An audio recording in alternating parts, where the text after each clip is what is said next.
नमस्कार साथियों। तो चलिए आज के दैनिक जागरण में क्या खास खबरें हैं उन्हें हम लोग एक एक करके देख लेते हैं। और याद रखिए दैनिक जागरण का राष्ट्रीय संस्करण है, तो इसमें आप लोगों को महत्वपूर्ण खबरें ही देखने को मिलेंगी, फिर चाहे वो आपकी राज्य की हो या हमारे देश की हो या दुनिया में कहीं से भी जुड़ी हुई हो। आप लोग जानते हैं कि राहुल गांधी कांग्रेस के लीडर हैं, भारतीय राष्ट्रीय कांग्रेस के नेता हैं। और कांग्रेस की बात करें तो आप देखेंगे कि 1885 में इसकी स्थापना हुई थी देश की आज़ादी के लिए एक संगठन के रूप में।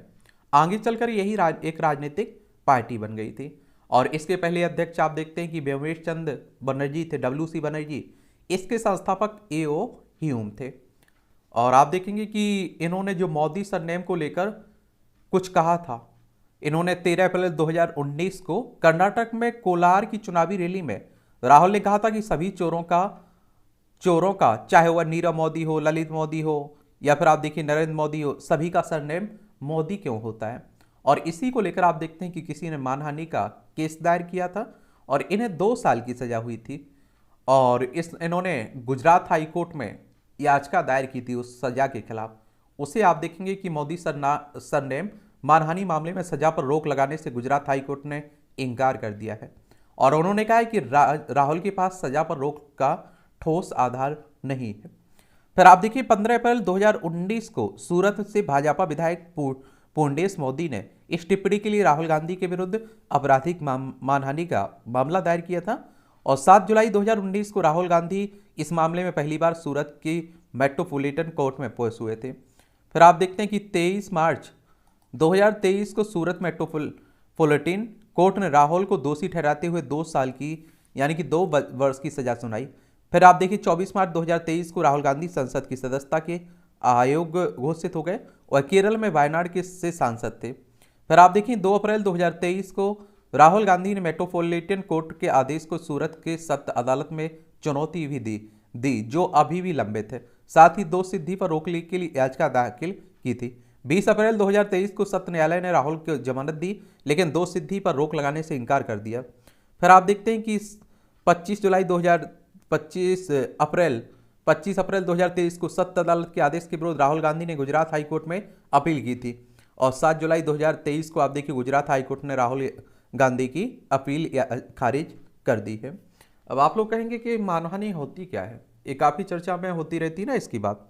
देखिए क्या है, आप लोगों को मालूम होना चाहिए कि भारत में मानहानि एक सिविल और आपराधिक कृत्य दोनों हो सकते हैं। और इसके द्वारा प्राप्त किए जाने वाले उद्देश्य में अंतर्निहित होते हैं। सिविल दोष के अंतर्गत आप देखिए मुआवजे के माध्यम से क्षतिपूर्ति की जाती है और कृत्य में सुधार का प्रयास किया जाता है। वहीं मानहानि के आपराधिक मामले में किसी गलत कृत्य के लिए अपराधी को दंडित भी किया जाता है। और देखिए मानहानि कहने का मतलब है आप किसी के कुछ बोल रहे हैं, किसी के बारे में कुछ लिख रहे हैं, उससे उसकी छवि को नुकसान हो रहा है, तो आप देखेंगे उसे मानहानि कहते हैं। क्या कहते हैं? मानहानि कह देते हैं। तो ये आप लोगों को जरूर मालूम होना चाहिए, इसके बारे में होना चाहिए या नहीं होना चाहिए। किसी के मान का हनन करना, किसी के लिए जानबूझकर गलत बातें फैलाना, चाहे वो लिखित में हो या बोलकर कही गई हो, इससे किसी व्यक्ति की प्रतिष्ठा को नुकसान पहुंच सकता है या समाज में व्यक्ति के सम्मान या फिर विश्वास को कम कर सकता है। और ऐसे सरल शब्दों में कहें तो किसी को बदनाम करना भी कहा जा सकता है मानहानि को। इसमें आप देखिए 2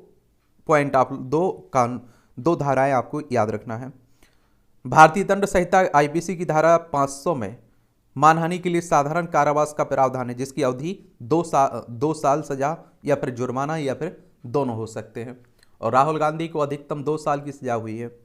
और भारतीय दंड की संहिता की धारा 499 के अनुसार निम्न आधारों पर मानहानि का मामला हो सकता है। जो कोई भी बोले गए या पढ़े जाने वाले के आशय से शब्दों द्वारा या संकेतों द्वारा या फिर दृश्य द्वारा यह जानते हुए कि ऐसे लाक्षण से उस व्यक्ति की ख्याति को क्षति पहुंच सकती है, फिर भी ऐसे कृत्य करता है, तो परिणाम स्वरूप अपवादित दशाओं की सिवाय उसके द्वारा उस व्यक्ति की मानहानि करना कहलाता है। तो ये आप लोग याद रखिएगा। और अपवाद है इसमें धारा 499 के अनुसार सत्यवाद का लक्षण जिसका लगाया जाना या प्रकाशित किया जाता है वो मानहानि नहीं माना जाता है। यानी कि आप देखिए कोई चोर है, सच में उसके बारे में आप चोर कह रहे हैं, तो आप पर मुकदमा नहीं चलेगा, आप पर मानहानि नहीं होगी, ये आप लोगों को मालूम होना चाहिए। और संसद सदस्य पद की अयोग्यता का प्रश्न में बात करें, आपको लोकसभा से आप देखते राहुल गांधी को हटा दिया। किन आधारों पर हटाया जा सकता है? पहला, संसद के सदस्य और विधानसभा के सदस्य की अयोग्यता से संबंधित प्रावधान अनुच्छेद 102 एक और अनुच्छेद 191 एक में वर्णित है। एक एमएलए एमपी की अयोग्यता 3 स्थितियों के आधार पर निर्धारित होती है। लाभ का पद धारण करता हो तब भी उसकी सदस्यता रद्द हो सकती है, दिमागी रूप से अस्वस्थ हो या दिवालिया हो, वैध नागरिकता उसके पास ना हो भारत की, तब भी उसे सदस्यता छीनी जा सकती है। दूसरा, आप देखें, अयोग्यता से संबंधित कुछ प्रावधान संविधान की 10वीं अनुसूची में वर्णित हैं। इसमें दल बदल के आधार पर सदस्यों की अयोग्यता का प्रावधान शामिल है। तीसरा, आप देखिए, अयोग्यता के बारे में कुछ प्रावधान the representation of the people act 1991 में वर्णित है। यह कानून आपराधिक मामलों में सजा के लिए अयोग्यता का प्रावधान करता है। और जनप्रतिनिधित्व अधिनियम 1991 की धारा 8 दोषी व्यक्तियों को चुनाव लड़ने से रोकती है। ये कहती है कि परंतु ऐसे व्यक्ति जिन पर केवल मुकदमा चल रहा है भी चुनाव लड़ने के लिए स्वतंत्र, चाहे उन पर लगा आरोप कितना भी गंभीर हो। और जनप्रतिनिधित्व अधिनियम की धारा 8(1) और 8(2) के प्रावधानों के अनुसार यदि कोई सदस्य, सांसद या विधायक अस्पष्टता, हत्या, बलात्कार, विदेशी मुद्रा विनिमय अधिनियम के उल्लंघन, धर्म, भाषा या फिर क्षेत्र के आधार पर शत्रुता पैदा करना, भारतीय संविधान का अपमान करना, प्रतिबंधित वस्तुओं का आयात या फिर निर्यात, आतंकवादी गतिविधियों में शामिल होना जिससे जैसे अपराधों में लिप्त होता है तो उसे इस धारा के अंतर्गत अयोग्य माना जाएगा और 6 वर्ष की अवधि के लिए अयोग्य घोषित कर दिया जाएगा। और जनप्रतिनिधित्व की धारा अधिनियम की धारा 8(3) के प्रावधानों के अनुसार यदि कोई सदस्य उपयुक्त अपराधों के अलावा किसी भी अन्य अपराध के लिए दोषी साबित होता है और उसे न्यूनतम 2 वर्ष से अधिक के कारावास की सजा होती है तो उसे दोषी ठहराए जाने की तिथि से अयोग्य माना जाएगा और ऐसे व्यक्ति को सजा समाप्त होने की तिथि के बाद 6 वर्ष तक चुनाव लड़ने के लिए अयोग्य माना जाएगा। तो इसी के तहत आप देखते हैं राहुल गांधी को क्या रहता है, सजा हुई है और उनकी सदस्यता गई हुई है। तो ये आप लोग एक सामान्य जानकारी है, याद रखा करिएगा। आईजीआई एयरपोर्ट का चौथा रनवे व टैक्सवे 13 जुलाई को होगा शुरू। इंदिरा गांधी अंतर्राष्ट्रीय एयरपोर्ट की बात हो रही है। फेसबुक, व्हाट्सएप जैसे प्लेटफॉर्म को रेगुलेट करने की तैयारी है। केंद्र सरकार ने फेसबुक, व्हाट्सएप, टेलीग्राम, सिग्नल जैसे प्लेटफॉर्म को रेगुलेट करने की तैयारी है। भारतीय दूरसंचार नियामक प्राधिकरण ने इस मामले शुक्रवार को मसौदा जारी किया है जिस पर सभी हितधारकों से राय मांगी गई। सूचना प्रौद्योगिकी मामले की संसदीय समिति की सिफारिश पर यह प्रयास हुआ है। मुस्लिम युवक ने किशोरी से किया दुष्कर्म, ढाए गए आरोपित के घर। इंदौर मध्य प्रदेश की आप देख रहे हैं घटना है। आजकल इस तरह की घटनाएं काफ़ी हो रही हैं। जो डर जाए वो मोदी नहीं, प्रधानमंत्री साहब करे। छत्तीसगढ़ में प्रधानमंत्री ने कहा है कि मैं धमकियों और षड्यंत्रों करने वाला नहीं है। कांग्रेस पर जमकर बरसी, कहा कि कांग्रेस की विचारधारा के केंद्र में ही भ्रष्टाचार है। एक आप लोगों को बात बता दूं ना कि आप देखिए इसी साल आपके छत्तीसगढ़, राजस्थान, मध्य प्रदेश में चुनाव है और चुनाव ये करवाता कौन है? विधानसभा की इलेक्शन कमीशन ऑफ इंडिया, भारतीय निर्वाचन आयोग एक संवैधानिक संस्था है। संविधान के अनुच्छेद 324 के तहत इसकी स्थापना की बात की गई। 25 जनवरी 1950 में स्थापना हुई थी। नई दिल्ली में हेडक्वार्टर देखने को मिलेगा। सुकुमार सेन पहले मुख्य चुनाव आयुक्त थे। ठीक है, और छत्तीसगढ़ को अगर आप लोग देखना चाहें तो चलिए छत्तीसगढ़ आपको दिखा देते हैं। तो ये आप देखेंगे कि यहाँ आप लोगों को देखने को मिलेगा छत्तीसगढ़ मध्य प्रदेश से अलग करके बनाया गया था 1 नवंबर सन 2000 में छत्तीसगढ़ को। और रायपुर इसकी राजधानी है। क्या है? रायपुर इसकी राजधानी है। और आप देखेंगे इसकी सीमा मध्य प्रदेश, महाराष्ट्र, तेलंगाना, आंध्र प्रदेश, उड़ीसा, झारखंड और उत्तर प्रदेश से लगती है। यहाँ आप देखते हैं कि विधानसभा में 90 सीटें हैं, राज्यसभा में 5 सीटें हैं, लोकसभा में 11 सीटें हैं। 1,35,192 वर्ग किलोमीटर में फैला हुआ है। और भूपेश बघेल यहाँ के चीफ मिनिस्टर हैं, मुख्यमंत्री हैं कांग्रेस के। बालेश्वर ट्रेन हादसे में सीबीआई ने 3 रेलवे अधिकारियों को किया गया गिरफ्तार। आरोपितों में बालेश्वर बादसोरो के सीनियर सेक्शन इंजीनियर और एक तकनीशियन शामिल हैं। जो आप देखते हैं उड़ीसा में रेल दुर्घटना हुआ था ना, 288 लोगों से ज़्यादा की मौत हुई थी, उन्हीं की बात हो रही है। सीबीआई यानी कि सेंट्रल ब्यूरो ऑफ इन्वेस्टिगेशन की बात हो रही है। 1 अप्रैल 1963 में स्थापना हुई थी। नई दिल्ली में हेडक्वार्टर देखने को मिलेगा। मिशन 2024 भाजपा ने 4 राज्यों में नियुक्त किए चुनाव प्रभारी। ये आप देखिए भूपेंद्र यादव मध्य प्रदेश, ओपी माथुर बनाए गए छत्तीसगढ़ के प्रभारी, प्रहलाद जोशी को राजस्थान, प्रकाश जावड़ेकर को तेलंगाना की जिम्मेदारी दी गई है। और लोकसभा की 2024 में लोकसभा है ना, और लोकसभा की बात करें तो आप देखते हैं कि 543 सीटें हैं, और इनका चुनाव डायरेक्ट जनता यानी कि मतदाताओं के द्वारा होता है। आबकारी नीति घोटाले में सिसोदिया व अन्य की 52 करोड़ रुपए की संपत्ति जब्त हुई है। ईडी ने, आप देखिए, आबकारी यानी कि शराब जो नीति की बात हो रही है ना, जो आई हुई थी उसे वापस ले लिया गया था, तो उसी मनी लॉन्ड्रिंग के मामले में। मनी लॉन्ड्रिंग मतलब होता है कि देखिए गैर कानूनी तरीके से आय व्यय करना। और इन्फोर्समेंट ईडी की बात करें तो प्रवर्तन निदेशालय की, तो इसकी स्थापना 1 मई 1956 में हुई थी। नई दिल्ली में हेडक्वार्टर देखने को मिलेगा। डोभाल की 2 टूक, खालिस्तानियों पर कार्रवाई करो या हमें सौंप दो, ये आप देखिए राष्ट्रीय सुरक्षा सलाहकार ने ब्रिटेन के एस टिम बैरो से कहा है सब। पीएम पोषण स्कीम में गड़बड़ी पर केंद्र ने बंगाल का फटकारा। ये आप देखते हैं कि केंद्र सरकार ने बंगाल में मिड डे मील जो 1995 में शुरू हुई थी ना, अब आप देखते हैं इसका नाम बदलकर पीएम पोषण स्कीम कह दिया गया है। और आप लोगों को मालूम होगा कि इसके तहत आप देखते हैं सरकारी स्कूलों में खाना फ्री मिलता है। ठीक है। बंगाल पंचायत चुनाव में धांधली रोकने को मत पेटी का होगा क्यूआर कोड। ये आप देखते हैं कि जब भी पश्चिम बंगाल में कोई भी चुनाव होता है, यहाँ आप देखते हैं चर्चा होने लगती। टोल वसूली का काम अन्य एजेंसी को सौंपे NHAI। दिल्ली हाईकोर्ट ने कहा है कि NHAI टोल टैक्स वसूलने के लिए केंद्र सरकार की तरफ से अनुबंध कर सकता है। राष्ट्रीय राजमार्ग पर निविदा आमंत्रित करने और टोल कलेक्टरों के साथ टोल के हिस्से को साझा करने की भारतीय राष्ट्रीय राजमार्ग प्राधिकरण की प्रक्रिया को कोर्ट ने विधि सम्मत माना है। राकापा झगड़े में अब सभी की निगाहें चुनाव आयोग पर है। ये आप देखिए एनसीपी जो महाराष्ट्र में चल रहा है शरद पवार और अजीत पवार के बीच, उसी की बात हो रही है। अब देखिए चुनाव आयोग किसे देता है असली मान्यता, असली शिवसेना होने की बात। अगले कुछ वर्षों में देश का भाग तय करेंगे हमारे शहर। 80 से अधिक मेयर व डिप्टी मेयर सहित 500 प्रतिनिधि सम्मेलन में पहुंचे। शहरीकरण पर U20 मेयर सम्मेलन में शहरी मामलों के सचिव मनोज जोशी ने कहा है भारत में बहुत तेज गति से हो रहा है शहरीकरण। ये आप देखते हैं कि G20 हो रहा है ना, अहमदाबाद में हुआ है, उसी की बात हो रही है। इसके बारे में बताइए G20 की स्थापना कब हुई थी। एक खबर है आपकी राष्ट्रीय राजधानी दिल्ली से जुड़ी हुई है।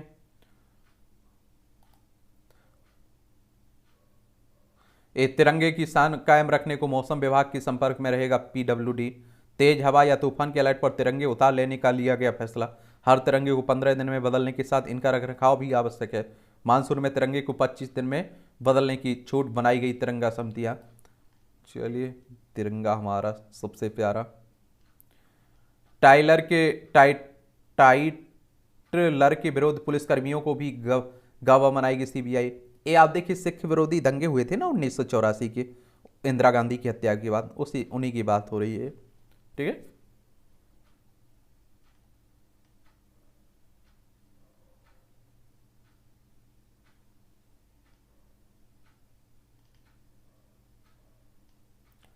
CUET के परिणाम में देरी से कहीं DU में सीटें ना रह जाएं खाली। ये आप देखिए नेशनल टेस्टिंग एजेंसी की ओर से स्नातक प्रवेश के लिए कराई गई CUET परीक्षा की बात हो रही है।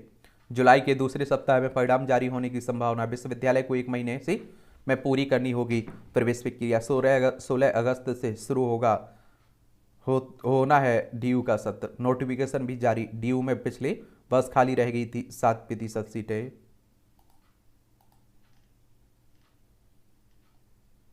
वैश्विक संकट समाधान समूह के चैंपियन ग्रुप में शामिल हुआ भारत।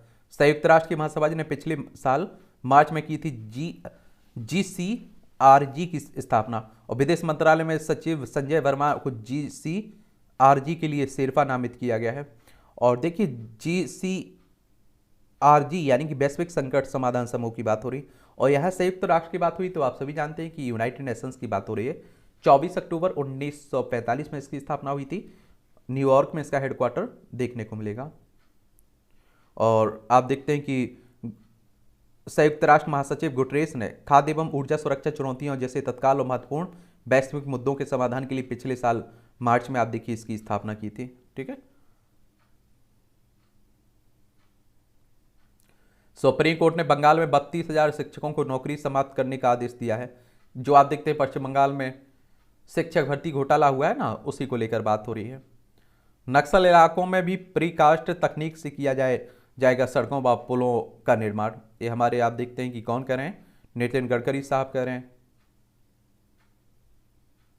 वास्टी डे परेड में शामिल होने के लिए 4 राफेल विमान पेरिस रवाना हुए। आप देखते पेरिस में 14 जुलाई को वास्टी डे परेड में हिस्सा लेने के लिए आप देखते हमारे राफेल लड़ाकू विमान गए हुए हैं। असम में परिसीमन के खिलाफ चुनाव आयोग जाएंगे 11 विपक्षी दल।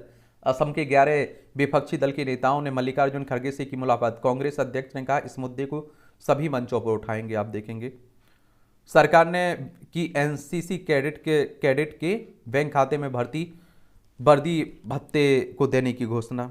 एनसीसी आप लोगों ने भी तो देखते होंगे, उसी की बात हो रही है, नेशनल कैडेट कोर। इसमें आप देखिए 16 अप्रैल 1948 में इसकी स्थापना हुई थी। नई दिल्ली में हेडक्वार्टर देखने को मिलेगा। कमजोर बच्चों के लिए सरकार लॉन्च करेगी मिशन वात्सल पोर्टल। केंद्र सरकार ने जल्दी कमजोर बच्चों से संबंधित विभिन्न कार्यक्रमों के लिए एक एकीकृत पोर्टल मिशन वात्सल लॉन्च करेगी और मिशन वात्सल पोर्टल का उपयोग बाल देखभाल संस्थानों की निगरानी के लिए किया जाएगा। इसमें अच्छी बात है।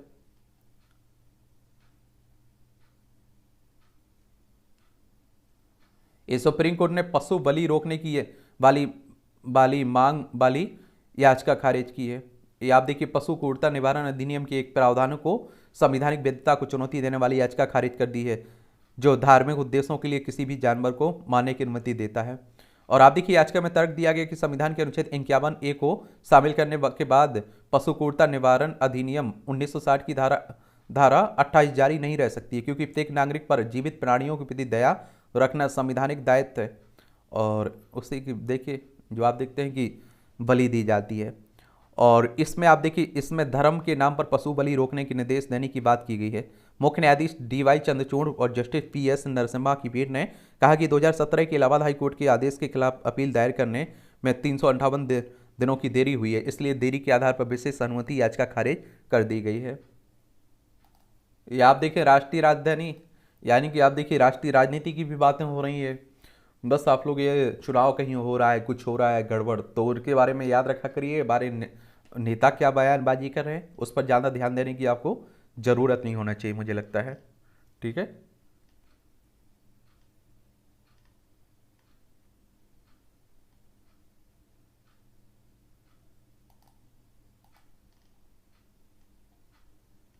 इंटरनेट मीडिया पर पंजाब सरकार की आलोचना करने पर शिक्षकों को नोटिस, देख लीजिए।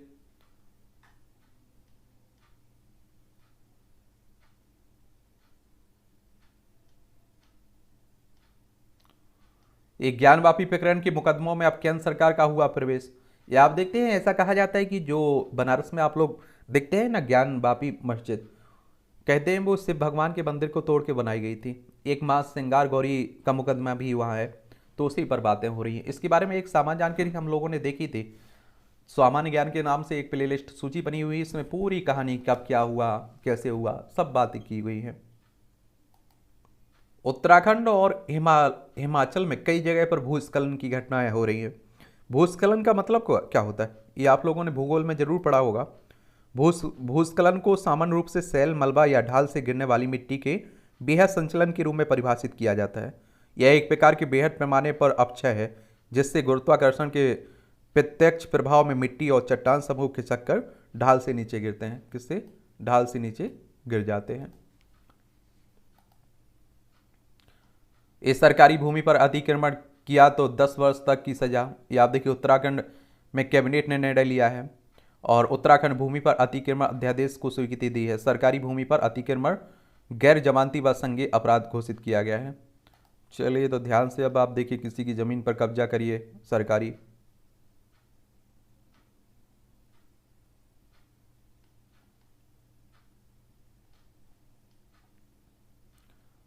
प्रधानमंत्री के खिलाफ अपशब्द अपमानजनक व गैर जिम्मेदार राजद्रोह नहीं है। कर्नाटक हाई कोर्ट ने कहा है कि संवैधानिक पदों पर बैठे लोगों की अपमानित नहीं कर सकते हैं। हाई कोर्ट की कलबुर्गी शाखा ने केस को खारिज कर दिया है। CCA पर स्कूल में नाटक का किया गया था मंचन। ये आप लोगों को एक और बात मालूम होना चाहिए, CCA और NRC के खिलाफ स्कूल में एक नाटक का मंचन किया गया था। AVP कार्यकर्ता नीलेश रक्षला की शिकायत पर आप देखिए 4 लोगों के खिलाफ केस दर्ज हुआ था, और जिसमें धारा 504 जानबूझकर अपमान करना, 505(2), 124 से राजद्रोह, 153 और 34 लगाई गई थी। चंद्रयान 3 की उड़ान का गवाह बनने के लिए आम लोगों को भी आमंत्रण करने की बात हो रही है। ये आप देखते हैं कि हमारा चंद्रयान 3, क्या चंद्रयान 3 जाने वाला ना, भारतीय अंतरिक्ष एजेंसी ने चंद्रयान 3 की उड़ान पर गवाह बनने के लिए आम लोगों को आप देखते आमंत्रित किया है। LVM-3 रॉकेट की प्रक्षेपण को देखने के लिए आम लोग पंजीकरण करा सकते हैं। ये आप देखते हैं साइट है, यहाँ से जाकर करवा सकते हैं अगर दिलचस्पी है जाने की। देश भर में अल नीनो बढ़ा सकता है खेती की परेशानी। ये मानसूनी वर्षा के पैटर्न पर अगले 10-15 दिन में ही देखेगा इसका असर, आप देखेंगे।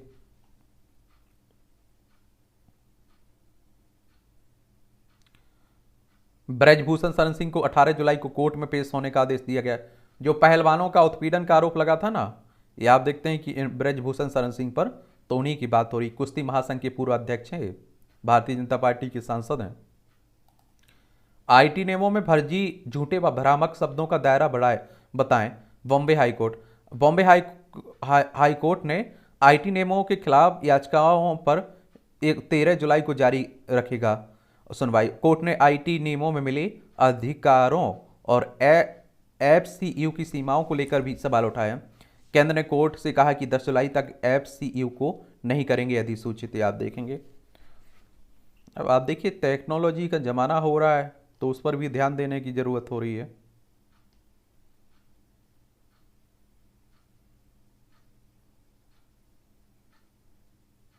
ये आप देखिए सुप्रीम कोर्ट ने अवमानना याचिका पर डासना देवी मंदिर के पुजारी को भेजा नोटिस। और आप देखिए कि पिछले साल अपमानजनक टिप्पणी करने के लिए दायर अवमानना याचिका पर शुक्रवार को गाजियाबाद के डासना मंदिर देवी मंदिर के पुजारी यति नरसिंहानंद से जवाब मांगा है। ये आप देखते काफ़ी चर्चा में बने रहते हैं, बयान देते रहते हैं, तो इसकी कारण। और एक बात याद रखिए, सुप्रीम कोर्ट हमारी सर्वोच्च अदालत है। संविधान के अनुच्छेद 124 के तहत इसकी स्थापना की बात की गई। 28 जनवरी 1950 में स्थापना हुई थी।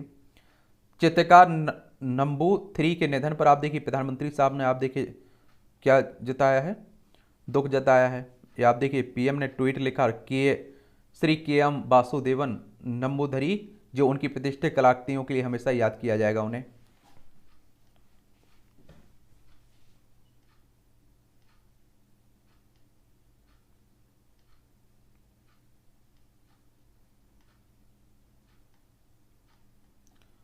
पुरुषोत्तम मास में आस्था की डुबकी संग करें धार्मिक और आप देखिए ऐतिहासिक वन्यजीव पर्यटन। बिहार में राजगीर के विशाल मेले में कुंभ सा अनुभव। निकट ही मंदिरों के साथ जैव विविधता व रोमांच से भरपूर पर्यटन स्थल भी है। और पर्यटन क्षेत्र आप देखते हैं कि एक बड़ा योगदान भी देता है हमारी अर्थव्यवस्था में। तो जाया करिए, घूम आया करिएगा। ये आप देखिए संपादकीय पाठ है। ये प्रीलिम्स में, मुख्य परीक्षा में, इंटरव्यू में, हर जगह आपको फायदा पहुंचाते हैं। ये मैंने आप देखिए कल भी बात की थी। महाराष्ट्र में जो राजनीति हो रही है, जो आप देखते हैं कि शरद पवार और अजीत पवार के बीच जिस तरह से बंटवारा हो गया, और आप देखते हैं कि अजीत पवार BJP के NDA के साथ मिलकर उप मुख्यमंत्री भी बन गए महाराष्ट्र के, तो उन्हीं की बात हो रही। दिल्ली तक देखेगा महाराष्ट्र का असर। शिवसेना के बाद आप देखिए जो शिवसेना का हाल हुआ था ना, बिल्कुल वैसा ही आप देखते हैं कि NCP का हो रहा है। शिवसेना के बाद राकापा में विभाजन भले ही एक राज्य की राजनीतिक का विषय है, लेकिन राष्ट्रीय राजनीति पर इसके निहितार्थ को नकारा नहीं जा सकता है। और आप देखते हैं कि जब एक बात आप लोगों को मालूम होनी चाहिए कि शरद पवार बड़े अगुवाई कर रहे थे विपक्ष की, तो उन्हें लगा कि अगर इन्हें तोड़ दिया जाए तो ये कमज़ोर हो जाएंगे। जब खुद अपना घर नहीं बचा पा रहे हैं तो दूसरे का क्या बनाने की बात हो रही। देखिए पुरुष आयोग बनाना समय की मांग है। और आप देखते हैं कि जिस तरह से महिला आयोग आप लोग देखते हैं ना, उसी तरह एक पुरुष आयोग बनाने की बात भी हो रही है। और इसकी मांग भी बहुत पहले से उठ रही है, क्योंकि आप देखते हैं, कहते हैं कि पुरुष भी प्रताड़ित हो रहे हैं। अभी आपने देखा है कि उत्तर प्रदेश की घटना हुई है, उसमें भी ऐसा कहा जा रहा है कि उस पुरुष को भी मुआवजा मिलना चाहिए। अगर आप देखिए वो अधिकारी होता, वो कलेक्टर होता, SDM होता, अगर उसकी पत्नी को तलाक वो देता तो उसे हर्जाना देना पड़ता। तो कहा जा रहा है कि उसे भी अपने पति को देना चाहिए। तो इस तरह की बातें होती हैं।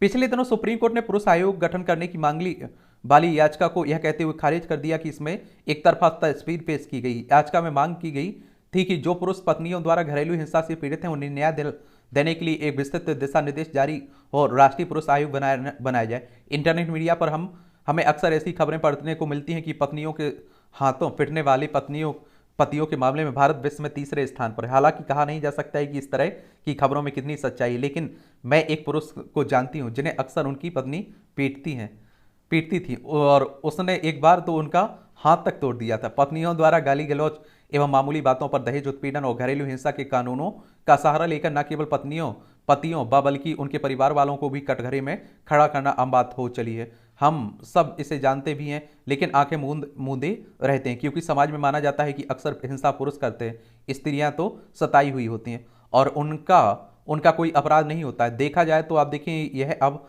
गए जमाने की बात हो गई है। आज कितने परिवार ऐसे हैं जो मामूली बातों और झूठी आरोपों के कारण तबाह हो चुके हैं, जेल में डले हुए हैं। पुरुषों के लिए काम करने वाले संगठनों के पास ऐसे बेशुमार मामले आते हैं, लेकिन देश का कानून स्त्रियों को दोषी मानता ही नहीं है, इसलिए उनकी सुनवाई नहीं होती है। अभी हाल में आप लोगों ने देखा होगा, एक महिला ने झूठा आरोप लगाया दुष्कर्म का अपने पति पर, उसे जेल जाना पड़ा और आप देखिए वो झूठा निकला। और फिर आप देखते हैं उस महिला पर उल्टा जुर्माना लगाया गया, उसे सजा हुई कुछ समय की।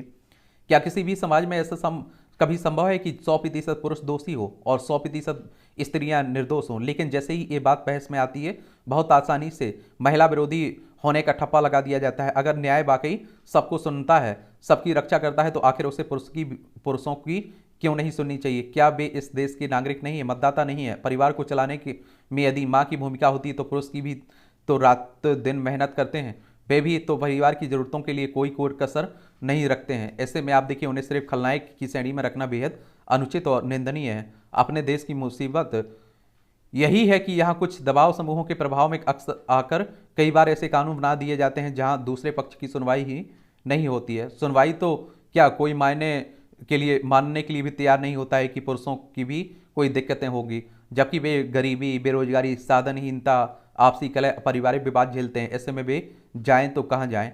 अरसे से पुरुष आयोग बनाने की मांग की जा रही है, और की भी क्यों ना जाए, क्योंकि लोकतंत्र का यही नियम है कि प्रत्येक को समान रूप से न्याय मिलना चाहिए। हमें ऐसा क्यों मानकर बैठ गए हैं कि अन्याय सिर्फ एक पक्ष झेल रहा है? अगर सारी स्त्रियां देवी नहीं होती तो सारे पुरुष भी दानव नहीं होते हैं। राष्ट्रीय अपराध रिकॉर्ड के अनुसार देश में आप देखिए 2021 में आप देखिए 1,64,033 लोगों ने आत्महत्या की। आत्महत्या करने वालों में विवाहित पुरुषों की संख्या 81,063 थी, जबकि महिलाओं की संख्या आप देखिए 28,680 थी, यानी कि 33.2% पुरुषों ने पारिवारिक समस्याओं के कारण और 4.8% ने वैवाहिक कारणों से आत्महत्या की। पुरुषों की आत्महत्या और घरेलू हिंसा से निपटने के लिए मानवाधिकार आयोग को भी निर्देश दिया जाना चाहिए। इसमें कुछ गलत नहीं है, लेकिन सवाल है कि ऐसा होगा कैसे? महिलाएं तो जैसे ही किसी प्रकरण में फंसती हैं, किसी ना किसी ऐसे कानून का सहारा ले लेती हैं जहां पुरुषों की कोई सुनवाई ही नहीं होती है। बिना किसी जांच परख के पुरुषों को दोषी मान लिया जाता है। कानून की यह कैसी प्रक्रिया है जहां दूसरे पक्ष को अपनी बात कहने और अपने को सही साबित करने का अवसर ही प्रदान न किया जाए? ध्यान से देखें तो कानून की जद में सिर्फ पति, बॉयफ्रेंड, उसके घर वाले ही होते हैं। लड़कियों के घर वालों की बातों को सही मान लिया जाता है। रिश्ते में आप देखते हैं कि ननंद लगने वाली लड़कियों के परिवारों में सिर्फ इसलिए आफत आ जाती है कि भाभियां न केवल उनका बल्कि उनके पतियों का नाम भी दोषियों में लिखवा देती हैं। अपने यहाँ लैंगिक कानून सिर्फ और सिर्फ बहू और युवा स्त्रियों के पक्ष में, इसलिए 80-80 साल के बुजुर्ग घरेलू हिंसा और दहेज प्रताड़ना के मामले में पकड़ लिए जाते हैं। लड़कों पर आप देखिए आरोप साबित ना भी हो पाए तब भी उनका जीवन बर्बाद हो जाता है और वे बरसों कोर्ट कचहरी के चक्कर काटते रहते हैं। कुछ ही की तो नौकरी चली जाती है और समाज में बदनामी अलग से होती है।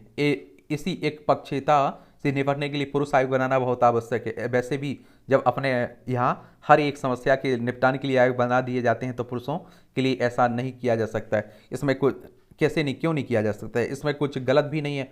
पुरुष आयोग तो पुरुषों को भी अपनी बात कहने का अवसर मिले, वे भी न्याय पा सकें। अपने यहाँ तो जैसे लैंगिक कानून है उनमें आप देखिए बदलाव की भी सख्त आवश्यकता है। कानून हर पक्ष की बात सुने और जो दोषी हो, चाहे स्त्री या आप देखिए पुरुष, उन्हें सजा दे, तभी कानून का महत्व भी सिद्ध हो सकता है और वह सभी को न्याय देने वाला बन सकता है। ये लेखिका हैं, वरिष्ठ साहित्यकार हैं, आप देखेंगे क्षमा शर्मा, इनके द्वारा आर्टिकल लिखा गया। आप लोग क्या सोचते हैं इस पर? अपनी राय दीजिए। क्षमाशीलता, गलती मनुष्य का स्वभाव है जो क्षमा गुण है। हमें किसी भी गलती को बहुत मन से नहीं लगाना चाहिए, क्योंकि गलती किसी से भी हो सकती है। पढ़ लिया करें, अच्छा कॉलम लिखा जाता है। ये आप देखिए शहरीकरण की चुनौती, अहमदाबाद में मेयर सम्मेलन हुआ है, उसी को लेकर बात हो रही है। इस निष्कर्ष पर पहुंचे गए हैं कि हमारा शहर देश का भाग तय करेंगे, और यह बात जितनी सही दुनिया के लिए है उतनी ही देश के लिए। आज सभी नीति नेता इस पर एकमत हैं कि शहर विकास के इंजन है। अन्य देशों की तरह भारत में शहरीकरण की गति बहुत तेज है। इस तेज गति ने शहरीकरण की चुनौतियों बढ़ा दी हैं। नगर निकाय शहर में आप देखिए रहने वाली की आवश्यकताओं और आप अपेक्षाओं को पूरा नहीं कर पा रहे हैं, और शहरों में जिन अनुपात में जनसंख्या का दबाव बढ़ता चला जा रहा है उस हिसाब से बुनियादी ढांचे का विकास नहीं हो पा रहा है। और गंदगी देख लीजिए आप लोग, और आप ट्रैफिक जाम देख लीजिए, प्रदूषण देख लीजिए, स्वास्थ्य व्यवस्था देख लीजिए, सब आप देखते हैं मालूम चलता है। राहत भरा निर्णय, बाढ़ जैसी आपदा की घड़ी में यह सुनिश्चित करना कि जरूरी है कि सरकार द्वारा दी जाने वाली सहायता हर हाल में जरूरतमंदों को मिले।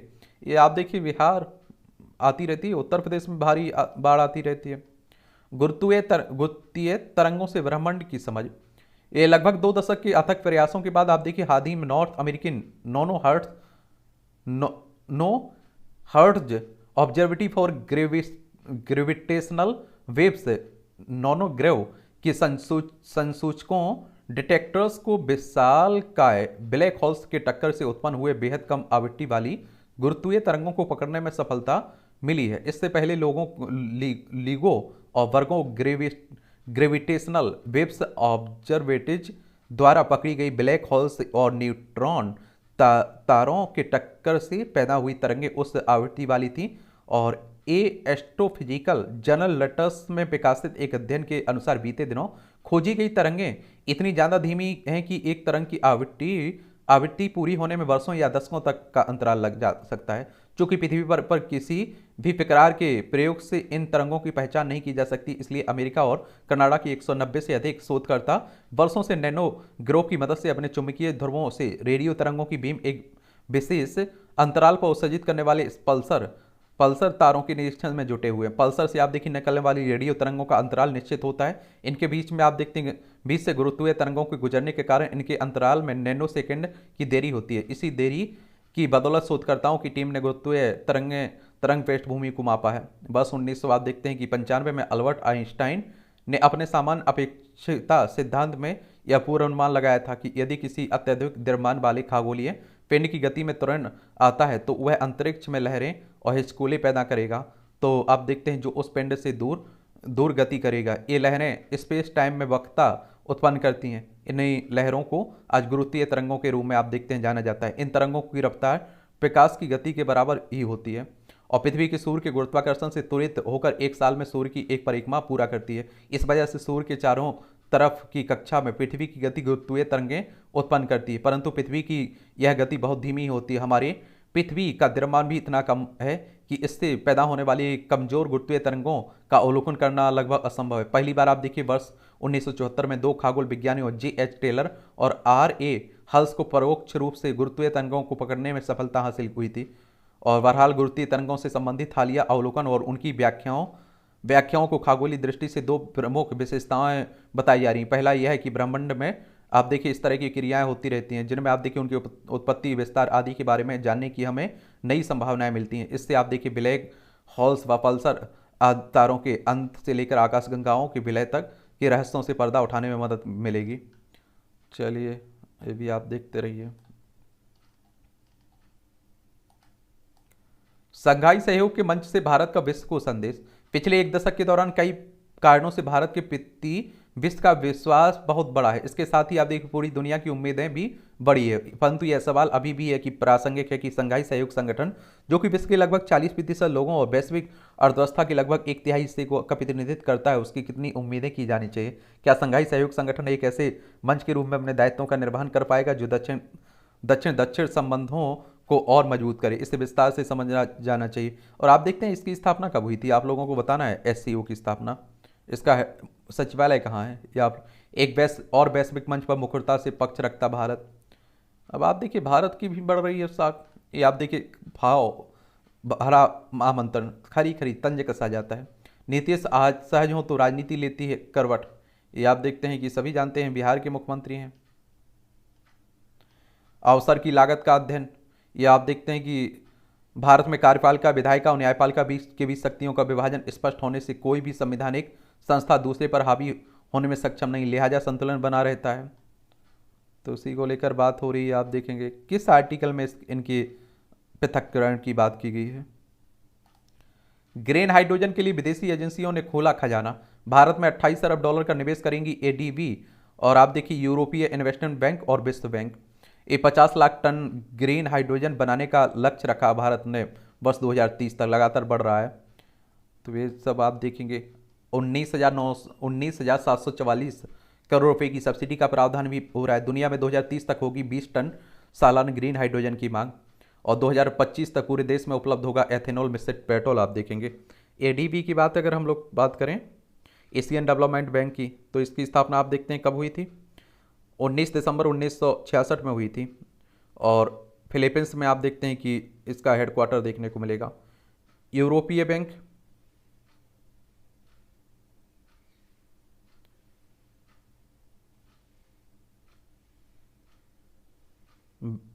यूरोपीय बैंक की बात कर रहा हूं, इसकी स्थापना कब हुई थी यूरोपीय बैंक, तो इसकी स्थापना 1 जून 1998 में हुई थी। ठीक है, जर्मनी में इसका हेडक्वार्टर देखने को मिलेगा। और वहीं अगर हम लोग वर्ल्ड बैंक की बात करें, विश्व बैंक की, तो आप देखेंगे इसकी स्थापना कब हुई थी, जुलाई 1944 में हुई थी। वॉशिंगटन डीसी यूएसए में इसका हेडक्वार्टर देखने को मिलेगा। और इस तरह के जो भी संगठन है उनके बारे में जरूर आप लोग याद रखिएगा, इनसे क्वेश्चंस जरूर पूछे जाएंगे। एडीबी आप देखिए 25 अरब डॉलर की मदद करेगा। यूरोपीय इन्वेस्टमेंट 0.1 अरब यूरो की, विश्व बैंक 1.5 अरब डॉलर की। विदेशी मुद्रा भंडार में 1.85 अरब डॉलर की वृद्धि हुई है। आईओसी लाएगी 22,000 करोड़ रुपए की का राइट्स इश्यू। ये आप देखिए किसकी, ऑल इंडियन ऑयल कॉरपोरेशन की बात हो रही। माइक्रोसॉफ्ट इंडिया के प्रेसिडेंट अनंत ने दिया इस्तीफा। जीएसटी में पंजीकृत 1.8 करोड़ व्यवसायों के पते जियो कोड किए। ये आप देखिए जीएसटी 2017 में आया था। ठीक है, एएमसी को बनाने होगी यूनिट धारक सुरक्षा समिति। आप देखिए म्यूचुअल फंड उद्योग की बात हो रही है। जून में आप देखिए 23 लाख से ज़्यादा नए डीमेट अकाउंट खोले गए हैं। मई में आप देखिए 5G स्मार्ट की थोक बिक्री 10 करोड़ के पार पहुंची। मैन्युफैक्चरिंग गुणवत्ता का पर ध्यान दे प्लास्टिक उद्योग, हमारे गोयल साहब कह रहे हैं। तीसरे चरण में आप देखिए 429 करोड़ लाख टन गेहूँ होगी ई नीलामी।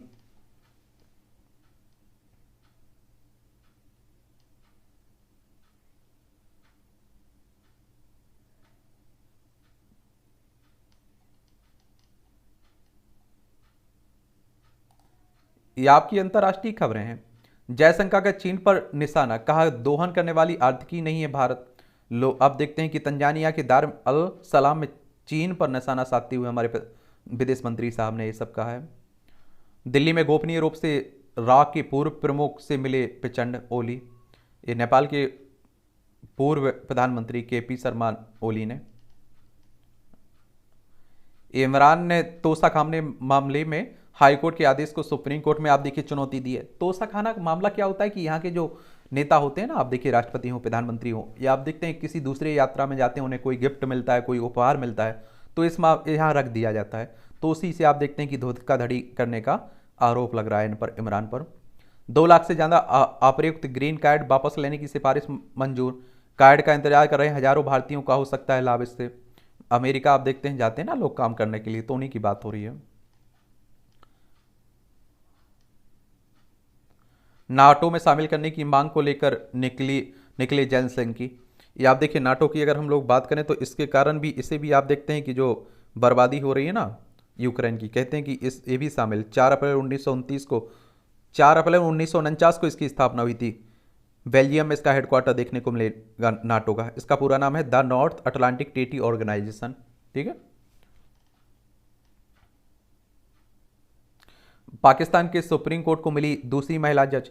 पाकिस्तान सुप्रीम कोर्ट के जस्टिस के मुसारत हिलाल ने न्यायाधीश के रूप में शपथ ली है और पहली बार देश की शीर्ष अदालत में 2 महिलाएं बनी थी। प्रधान न्यायाधीश उमर अता वंदियाल ने मुसारत को पद और गोपनीयता की शपथ दिलाई है।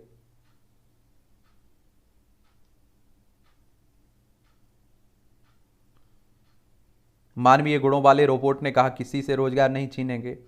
ट्विटर ने थ्रेड्स को लेकर मेटा पर कानूनी कार्रवाई की धमकी दे। ट्विटर के पूर्व कर्मियों को नौकरी पर रखने का आरोप। मेटा के प्रवक्ता ने आरोप को सिरे से एक को सिरे से खारिज किया है। आप देखते इंस्टाग्राम का एक फीचर्स और आ गया। एक खेल का क्षेत्र था, आप देखेंगे। और भारत की ऐतिहासिक जीत का साक्षी रहा वनडे वानखेड़े स्टेडियम। ये आप देखिए 30 खिलाड़ियों के बिना नीदरलैंड ने रचा इतिहास विश्व कप क्वालिफाइड में। ये आप लोगों को मालूम होना चाहिए, एक ओवरव्यू इसका ले लिया करिएगा जरूर। संन्यास ले चुके खिलाड़ियों को विदेशी लीग में खेलने खेलने पर जल्द नीति लाएगा बीसीसीआई। बीसीसीआई के बारे में बता देता हूँ आप लोगों को, इसकी जानते हो? Board of control for cricket in India की बात हो रही है। इसकी स्थापना आप देखते हैं दिसंबर 1928 में हुई थी। मुंबई में हेडक्वार्टर देखने को मिलेगा। गोकेश दोनों मुकाबले जीते। भारतीय धुरंधर विश्वनाथन आनंद ने सुपर यूनाइटेड रैपिड और विल्ट्ज शतरंज टूर्नामेंट के दूसरे दिन बाजी जीती है, एक ड्रा भी के लिए। सिंधु सेन क्वार्टर फाइनल में पहुंचे। पीवी सिंधु लक्ष्य सेन ने Canada super open 500 badminton tournament के क्वार्टर फाइनल में जगह बनाई है। नेहा त्रिपाठी बनी विजेता। नेहा त्रिपाठी ने महिला पेशेवर गोल्फ 2 WPGT के 10वें चरण के आखिरी दिन 2 अंडर आप देखिए 70 के स्कोर के साथ लंबे समय से चले आ रहे अपने खिताबी सूखे को खत्म कर दिया है इन्होंने। यूफा ने मल्टी क्लब स्वामित्व नियमों में ढील दी है। यूफा क्लब ने। अलगरा सावालेंका क्वेता तीसरे दौर में आप देखेंगे। ये आप देख लीजिए, विम्बलडन जो देख रहे हैं ना, उसी की बात हो रही है।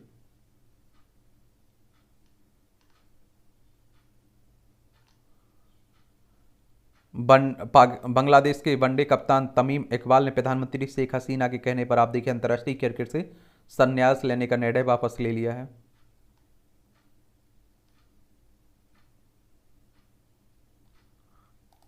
खोल रहे हैं नए रास्ता। दूरस्थ शिक्षा के लिए पहचान रखने वाले इग्नू अब नई राष्ट्रीय शिक्षा नीति के तहत ऑनलाइन कोर्सों को भी बढ़ावा दे रहा है, ताकि देश के अधिक से अधिक शिक्षार्थी अपनी योग्यता बढ़ाकर करियर के बेहतर अवसर पा सकें। इसमें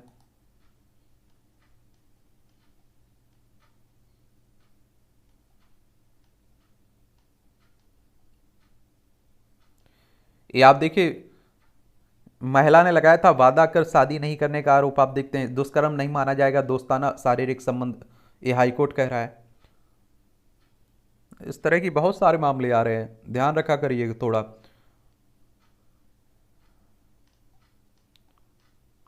ब्रह्मोस और अग्नि 6 से जुड़ी जानकारियां भी पाकिस्तानी जासूस को दे रहे थे कुरूलकर। डीआरडीओ के शीर्ष वैज्ञानिक प्रदीप कुरूलकर के विरुद्ध महाराष्ट्र एटीएस ने दाखिल किया आरोप। ये आप देखते हैं आरोप पत्र। डीआरडीओ की बता देता हूं, Defence Research and Development Organisation की बात कर रहा हूं। 1958 में इसकी स्थापना हुई थी। नई दिल्ली में इसका हेडक्वार्टर देखने को मिलेगा। ये आप देखिए, यहां भी जनरल नॉलेज की जानकारी मिल जाती है। परीक्षा के पॉइंट ऑफ व्यू से भी कुछ पॉइंट मिल जाते हैं, देख लिया करिएगा। संवैधानिक सुधारों के लिए मॉन्टेग्यू चेम्सफोर्ड रिपोर्ट प्रकाशित हुई। भारत में संवैधानिक सुधारों के लक्ष्य के साथ 1918 में आज ही मॉन्टेग्यू चेम्सफोर्ड रिपोर्ट प्रकाशित हुई थी। 1919 का भारत सरकार अधिनियम इसी रिपोर्ट की सिफारिश के आधार पर बना था। इसके तहत आप देखिए प्रशासन में पहली बार भारतीयों की भागीदारी बढ़ाने के कदम उठाए गए थे। भारत की खोज के लिए वास्को डी गामा ने शुरू की थी समुद्री यात्रा, भारत आने के रास्ते की खोज के लिए। लेकिन आप देखते हैं कि क्वेश्चंस पूछ लेते हैं कि भारत की खोज किसने की थी, उसमें ऑप्शन दे देता है वास्को डी गामा, और उसे सही भी आयोग मानता है क्योंकि भारत बहुत पहले से रहा है। 1497 में आज ही पुर्तगाली नाविक वास्को डी गामा भारत की खोज में निकले थे। उन्होंने पुर्तगाल की राजधानी लिस्बन से सफर की शुरुआत की और 20 मई 1498 को केरल के कालीकट तक पहुंचे। भारत एक तक समुद्री मार्ग की खोज ने पश्चिमी देशों के लिए यहां दरवाजे खोल दिए थे। हिंदी साहित्य के सशक्त हस्ताक्षर थे उपन्यासकार गिरिराज किशोर का जन्म 1937 में आज ही के उत्तर प्रदेश के मुजफ्फरनगर में हुआ था। वर्ष 1960-64 तक उन्होंने उत्तर प्रदेश सरकार में सेवायोजन प्रोबेशन अधिकारी के रूप में काम किया। बाद में कानपुर विश्वविद्यालय और आईआईटी कानपुर में भी सेवा दी और इस दौरान साहित्य साधना चलती रही। 1966 में पहला उपन्यास लोक प्रकाशित हो गया और ढाई घर और गांधी के अफ्रीका प्रवास पर लिखे पहला गिरमिटिया ने विशेष पहचान दिलाई। कहानी और नाटक लेखन में भी सिद्ध हस्त थे। अधिक बीएमआई से बढ़ता है वात रोगों का खतरा, और अगर बीएमआई 30 से ज़्यादा हो तो तत्काल हो जाने चाहिए सावधान। और पुरुषों की तुलना में आप देखिए महिलाएं बीएमआई से जुड़े इन लोगों को बॉडी मास इंडेक्स की बात हो रही है, याद रखिएगा। किडनी प्रोटीन से हो सकता है डेमेंशिया का इलाज। किलोथो नामक इस प्रोटीन की एक ही खुराक का दिखा प्रभावी असर। बुजुर्ग बंदरों की याददाश्त और संज्ञानात्मक क्षमता में हुआ उल्लेखनीय सुधार। 6 घंटे से कम हो सोने से नहीं मिलता है व्यायाम का पूरा फायदा। सोइए, खाइए और पढ़िए आप लोग बस। पोषक आहार नहीं खाने से बढ़ सकता है हृदय रोग का खतरा, ये अनुसंधान कह रहा है। हाथों से सीढ़ियां उतर कर बना दिया वर्ल्ड रिकॉर्ड। काठमांडू की बात हो रही है। जेनेवा में छाई रही सूफिया। स्विट्जरलैंड के जेनेवा में AI for good global summit के दौरान आप देखिए बेहद उन्नत ह्यूमनाइड रोबोट सूफिया सभी के आकर्षण का केंद्र बनी है। सूफिया संयुक्त राष्ट्र विकास कार्यक्रम की पहली रोबोट इनोवेशन इन्वेस्टर है और हैंसन रोबोटिक्स द्वारा निर्मित सूफिया एआई आर्टिफिशियल इंटेलिजेंस के भविष्य के को सपनों को साकार कर सकती है। वह विज्ञान, इंजीनियरिंग और कलात्मक का एक अद्भुत एवं अद्वितीय संयोजन है। चलिए आप देखिए, ये आप देखिए मूवियों से जुड़ी खबरें हैं। पढ़ना हो तो पढ़ सकते हैं, नहीं पढ़ना है तो छोड़ सकते हैं। अगर यूएनडीपी के बारे में भी बात करें ना तो यूनाइटेड नेशंस डेवलपमेंट प्रोग्राम की बात हो रही है। इसकी स्थापना आप देखें तो 22 नवंबर 1965 में हुई थी। न्यूयॉर्क में इसका हेडक्वार्टर यूएस में देखने को मिलता है। इस तरह से आज के न्यूज़पेपर की कहानी खत्म होती है। आप लोग पढ़ते रहिए, एंजॉय करते रहिए। आपका कोई सवाल हो, सुझाव हो, मुझे बता सकते हैं और मेरी शुभकामनाएं हैं आप लोग मेहनत करते रहिए।